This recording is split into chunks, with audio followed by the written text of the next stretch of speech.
We're here today with Keith Manis, who is our head mechanic for Memphis Country Club, and we're going to show y'all how to set these brushes on the GreensPerfection greens mower brush. It's really pretty simple. We're just going to rock this mower back. We're out here in the field because we're demoing this thing today, and we're just going to set this back, and we're going to use a AccuGauge groomer gauge, which you see right here is just a standard AccuGauge groomer gauge, and it does real good at setting these positions on these heights. Okay, Keith, I'll go ahead and set this for him right quick. Simply get over here where we can see a little better.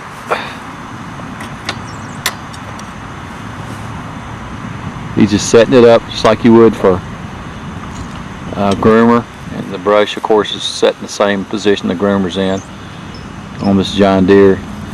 We're actually setting this at, he's finding the high spot on this brush. You can set it either high or low, but no brush can be manufactured completely round, so we always get it as close as we can to the highest position on the brush. And he's setting this up at 40 thousandths of an inch, and that's 40 thousandths from the ground, or ground being 0 or front roller being 0. Now, typically these brushes are set up about 80 thousandths of an inch, but this is a new brush. It's got a little bit wider spacing on it, and we're seeing how low we can set it and still get acceptable performance out of it. Let's see, he goes to each side and checks it a couple times,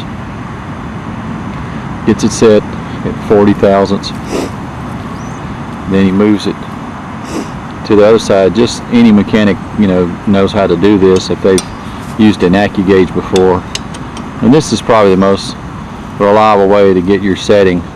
Now, one of the things you can do if you're using these brushes like the original brushes we produced, they have a lot of bristles on them, and if you get into where you're getting a little bit of a too low on your brush, sometimes you get a little bit of a ripple effect because the brush is pushing back against the ground and actually causing a little bit of spring back on the mower. You just go in and raise those up about 5 thousandths, maybe 10 thousandths at the most, and it will solve your problem for them. That's pretty much it. You got it set, and we're going to test it here in just a second to show you what we're doing.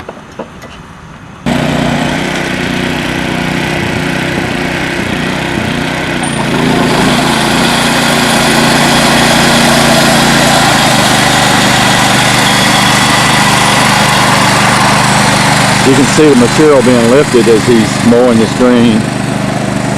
Those brushes do a great job at lifting that material up, lifting the leaf blade and cutting it. A lot of that debris that you see in here is sand. It's actually top dressing sand that's down in the canopy. Even though you can't see it on the green normally, it just shows you how effective those brushes are reaching down in that canopy and standing that stuff up. And you'll see as he cuts this green, you'll see how it stripes as he.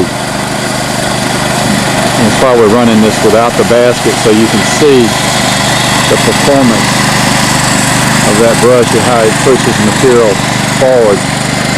Now, John Deere is the only one of these that will do this because, well, I take that back, Bareness makes one that will reverse rotate, but John Deere groomers reverse rotate.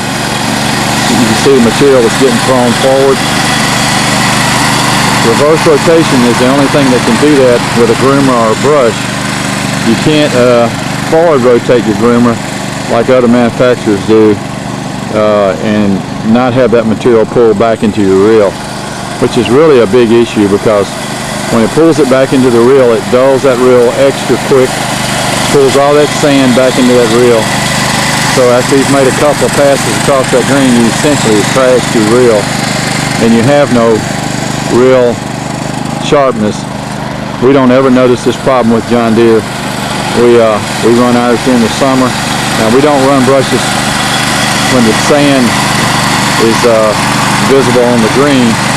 Usually in the summer, our standard procedure is to run the groomers the day after we top dress, and for the next 3 days run groomers, and then the rest of the week we run brushes. You can see this brush. Look at the material that's kicking forward from that. Now this is dormant champion Bermuda in Memphis, Tennessee. It's been painted with green longer turf paint, and it's January the 4th. It's been real cold here. The grass is really not growing. He's really not getting new grass clipping. It's more about getting grass blades lifted up and stubble. But what really is amazing about these brushes is that when you look at this, it looks like he's just getting all these grass clippings and all this stuff. But when you look at it behind where the brush is mowed, there's no scalping, there's no evidence that you cut grass other than striping.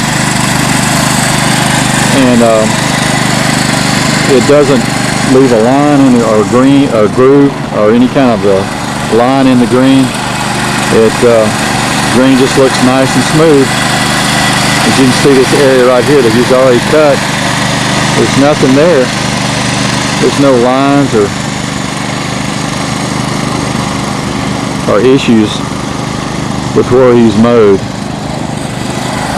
But you wouldn't think that when you look at this right here.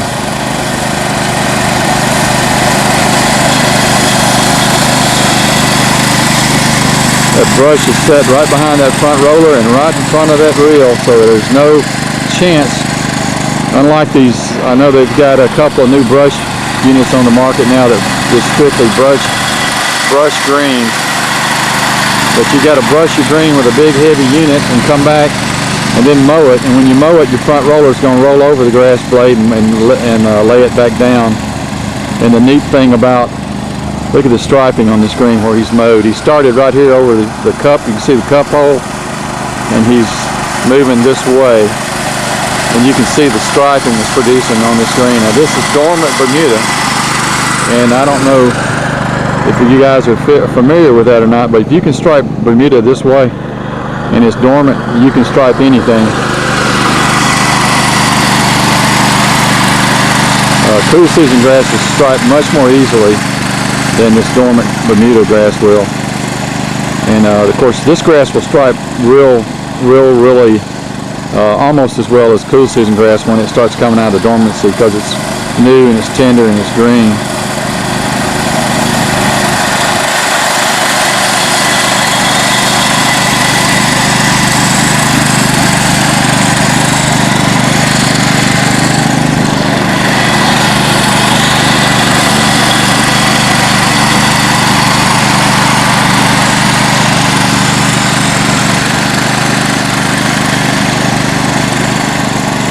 I'm going to move back here in a minute and get some footage from back off in the distance, and I'll show you the striping.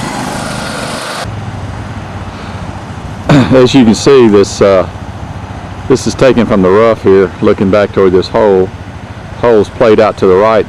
There's a lot of straw around these greens because we just did a whole bunch of bunker renovation here this winter, and we had to put straw on them to keep it from washing until spring gets here and all this new sod gets rooted. But just to give you an idea of how it's striping, he's only mowed half this green. You can see the half over here that hadn't been mowed, and then the half that has, and look at the difference. And he's fixing to finish this out for you in just a second here. Here you can see that Ray's finished mowing the green, how well that screen's striped up.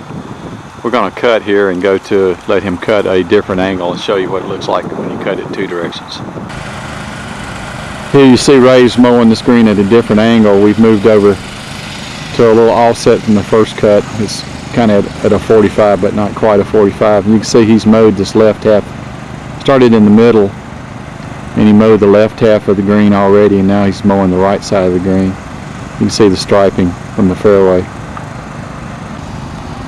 You can see Ray's just about finished on his second cut here, and how well the screen's striped up today, cutting it. Again, it's Champion Bermuda with dormant turf paint on it. It's green longer turf paint. And you can look at more of this at www.greensperfection.com. www.greensperfection.com.